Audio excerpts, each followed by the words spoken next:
Eu penso muito nisso, cara. Imagina você ter um governo por meio de uma DAO. A população submete aquilo que ela quer.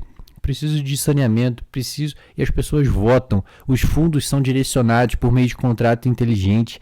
A gente precisaria dos políticos para nos representar? Fala, resenheiros! Thiago Silva na área, Resenha Direito, vídeo novo começando. Hoje a gente vai falar sobre DAO. O que é uma DAO? Nome bonito, né? Se você não conhece, se liga nesse vídeo, roda a vinheta.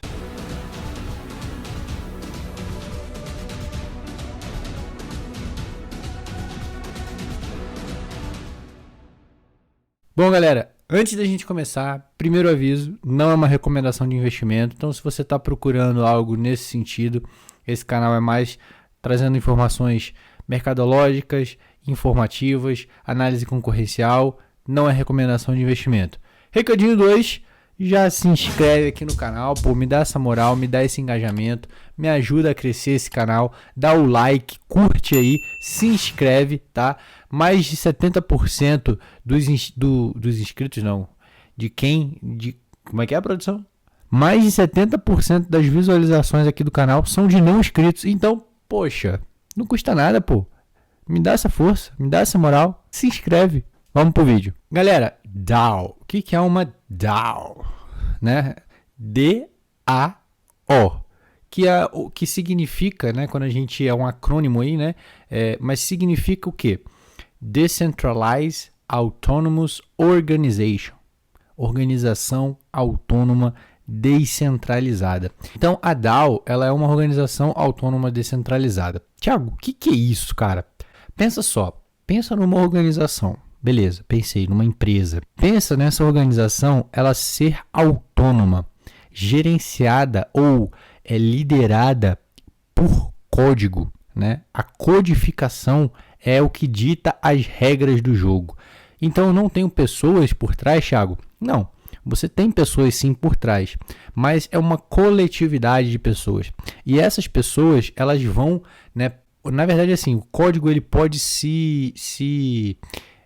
como é que eu vou falar? Ter improvements, né?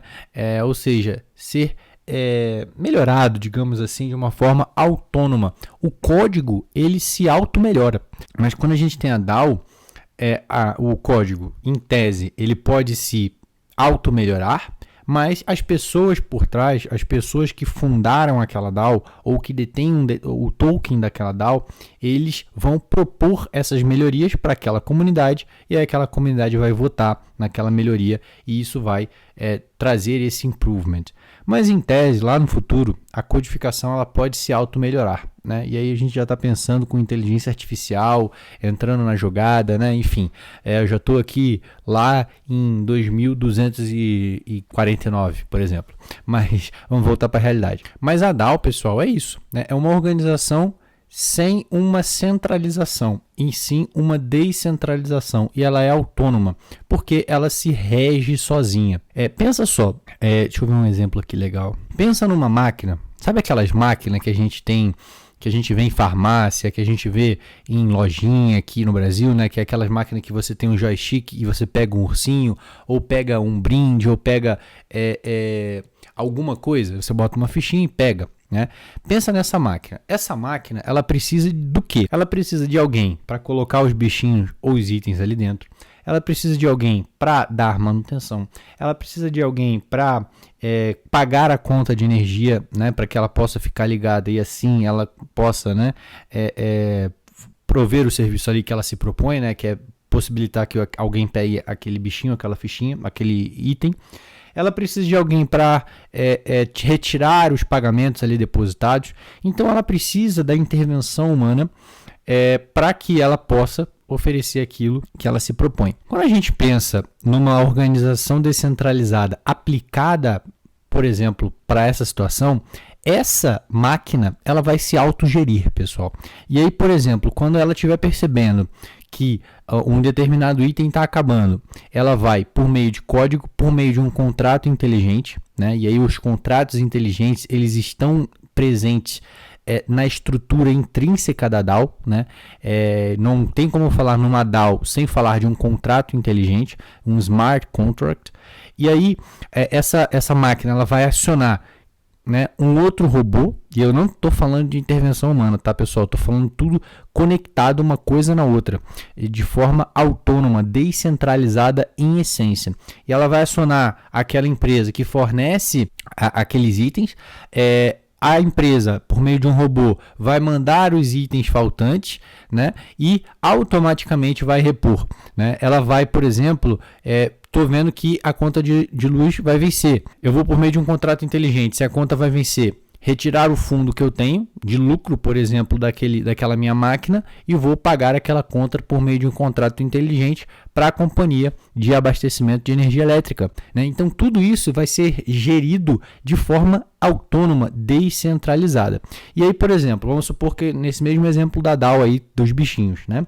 A gente criou essa DAO, lançamos ao mercado, né? E aí eu fiz uma distribuição de tokens, né? O tokens da maquineta, da maquineta de bichinhos do Thiago, né, distribuir esses tokens, e as pessoas podem, se elas quiserem, Thiago, eu acho que a gente pode melhorar essa máquina nesse sentido, submete um improvement, né, uma sugestão de melhoria, a comunidade ali que detém esses tokens que foram distribuídos para cada um ali, vota naquela melhoria. Se ela for aprovada, a gente vai implementar via codificação e aquela máquina vai ficar se autogerindo ali.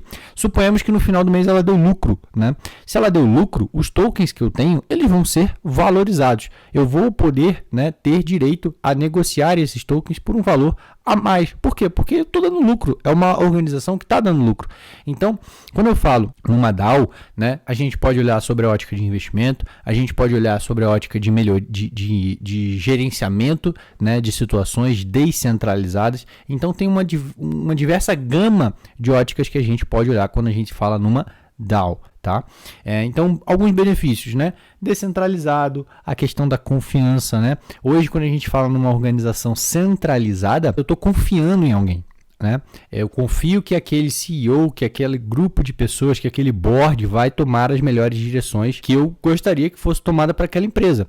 Mas eu não sei o que eles estão fazendo, né? E quando a gente fala numa DAO, eu sou participante daquilo, né? Eu voto, eu posso propor, eu estou ali diretamente envolvido, tá? Então, a confiança, a descentralização, né? Código aberto, todo mundo vê o código daquela DAO. Então, isso é um ponto extremamente interessante quando a gente fala, né? Código aberto. Mas também pode ser um ponto negativo, porque a partir do momento que todo mundo vê, eu posso estar sujeito ali a uma exploração de uma vulnerabilidade, né? Então, tem alguns pontos que a DAO ela é sim vantajosa, mas tem pontos que ela precisa ainda melhorar e ter uma adoção, digamos assim, maior. Só recapitulando, pessoal, DAO, o que é? É uma organização autônoma descentralizada. Um grupo de pessoas, ou uma pessoa, mas normalmente é um grupo de pessoas, pode criar uma DAO. Essa DAO eu vou ter tokens vinculados a essa DAO que vão dar, né, um direito a voto, a participação naquela DAO e, consequentemente, ele vai representar um valor em relação àquela organização, né? Então, por exemplo, $1, né, como se fosse uma ação daquela empresa, tá? Numa equiparação aí bem fácil, bem objetiva para vocês. A DAO, ela é regida por código. Eu posso ter propostas de melhorias que podem ser feitas por meio, né, de uma proposição ali de algum detentor daquele token daquela DAO. E como benefício a gente pode falar a descentralização, a questão da confiança, a questão da transparência e um ponto aí que essa transparência, por ser código, né, ela acaba também sendo uma faca de dois gumes, é a questão de ser explorado alguma vulnerabilidade naquele código a partir do momento que aquilo é público. Então, alguns exemplos de DAO, Thiago.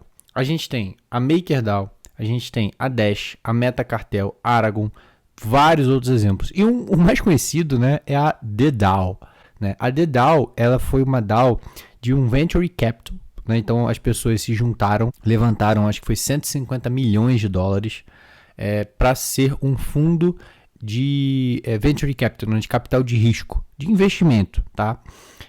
E seria autogerenciada, investindo ali, né, de forma pelo código, enfim. Só que exploraram uma vulnerabilidade no código e essa The DAO, ela foi hackeada, né? É o case aí dos mais conhecidos porque é um case de fracasso. E, enfim, tem os seus benefícios, mas esse case foi um case de fracasso, um case de hack.